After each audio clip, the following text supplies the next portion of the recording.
नमस्कार, आप सुन रहे हैं द बॉलीवुड रेडियो और मैं हूं आपके साथ अनूप आकाश वर्मा। दोस्तों, ये कहानी गंगा हरजीवन दास के गंगूबाई बनने की कहानी है। वो गंगूबाई जिसकी धमक से पूरा मुंबई माफिया थर-थर कांपता था। गंगूबाई काठियावाड़ी ये नाम इन दिनों चर्चा में है और वजह है संजय लीला भंसाली की इसी नाम से बन रही फिल्म, जिसमें आलिया भट्ट लीड रोल में है। बुधवार को फिल्म का टीजर रिलीज हुआ, जिसमें आलिया का धमक भरा अंदाज देखकर हर कोई उनकी तारीफ कर रहा है। फिल्म की कहानी मुंबई माफिया की क्वीन कही जाने वाली गंगूबाई कोठेवाली की असल कहानी पर आधारित है। लोग उन्हें गंगूबाई काठियावाड़ी भी बुलाते थे। मुंबई अंडरवर्ल्ड की दुनिया में गंगूबाई एक ऐसा नाम रहा है जिसके कोठे पर बिना उसकी मर्जी के बड़े बड़े गैंगस्टर भी कदम नहीं रखते थे। वो सेक्स वर्करों के हित में काम करती थी और उनके लिए भी। गंगूबाई का कद का अंदाजा इस बात से लगाया जा सकता है कि आजाद मैदान में उसके भाषण को 60 के दशक में हर बड़े अखबार ने जगह दी थी। ये कहानी प्यार में धोखा और शोषण की दर्दनाक कहानी है। संजय लीला भंसाली की फिल्म गंगूबाई काठियावाड़ी मशहूर लेखक और पत्रकार एस हुसैन चेदी की किताब माफिया क्वींस ऑफ मुंबई पर आधारित है। एक पुरानी कहावत है कि कोई इंसान बुरा नहीं होता, उसे बुरा बनाते हैं उसके हालात। गंगूबाई की कहानी भी ऐसी ही है।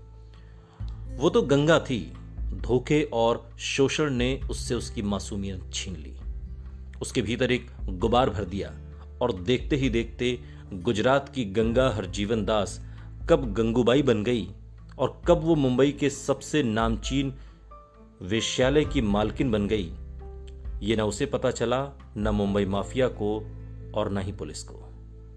गंगूबाई का असली नाम गंगा हरजीवन दास था। वो गुजरात के काठियावाड़ की रहने वाली थी और एक संपन्न परिवार में पैदा हुई गंगा का सपना था कि वो बड़ी होकर एक्ट्रेस बने।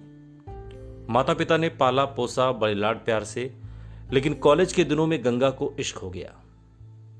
प्यार होना गलत नहीं था, लेकिन 16 साल की उम्र में उसे जिससे इश्क हुआ वो गलत था। शायद गंगा की जिंदगी सबसे बड़ी ये भूल साबित हुई।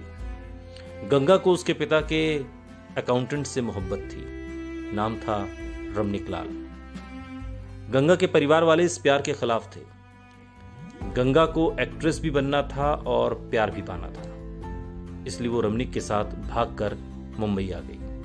दोनों ने शादी कर ली, लेकिन इससे पहले कि गंगा मुंबई की चकाचौंध में खुद को संभाल पाती, उसके दरिंदे पति रमनिक लाल ने उसे महज 500 रुपए में कमाठीपुरा के एक वेश्यालय को बेच दिया।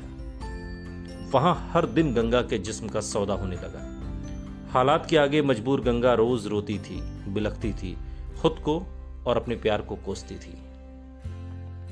60 के उस दशक में कमाठीपुरा के इलाके में माफिया डॉन करीम लाला का सिक्का चलता था। कहते हैं एक बार करीम लाला के एक गुंडे की नजर गंगा पर पड़ी। उस वहशी ने गंगा का रेप किया। गंगा इंसाफ मांगने करीम लाला के पास गई और करीम लाला ने न सिर्फ इंसाफ किया बल्कि गंगा को अपनी मुंह बोली बहन मान लिया।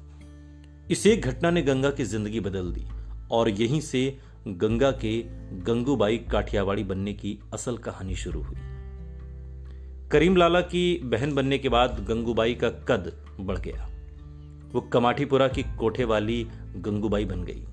धीरे धीरे कमाठीपुरा की पूरी कमान भी गंगूबाई के हाथ में आ गई। कोठा चलाना गंगूबाई का काम था, लेकिन वो नेकदिल थी, इसलिए सेक्स वर्कर्स के लिए वो गंगू मां थी। कहते हैं गंगूबाई ने अपने वेश्यालय में कभी किसी लड़की के साथ जबरदस्ती नहीं की। वो उसी को कोठे पर रखती जो अपनी मर्जी से आती थी। गंगूबाई सेक्स वर्कर्स के अधिकारों के लिए एक आवाज बन गई थी। गंगूबाई की धमक ऐसी थी कि उसकी बिना इजाजत के कोई भी गैंगस्टर या बड़े से बड़ा माफिया कोठे या कमाठीपुरा में कदम नहीं रखता था। गंगूबाई ने अपने जीवन में न सिर्फ सेक्स वर्कर्स के लिए काम किया, बल्कि वो अनाथ बच्चों की भी सहारा बनी। गंगूबाई ने कई बच्चों को गोद लिया था। ये बच्चे या तो अनाथ थे या बेघर। इन बच्चों की पढ़ाई की जिम्मेदारी भी गंगूबाई की थी। गंगूबाई ने सेक्स वर्कर्स के अधिकार और हितों के लिए अपनी आवाज खूब बुलंद की।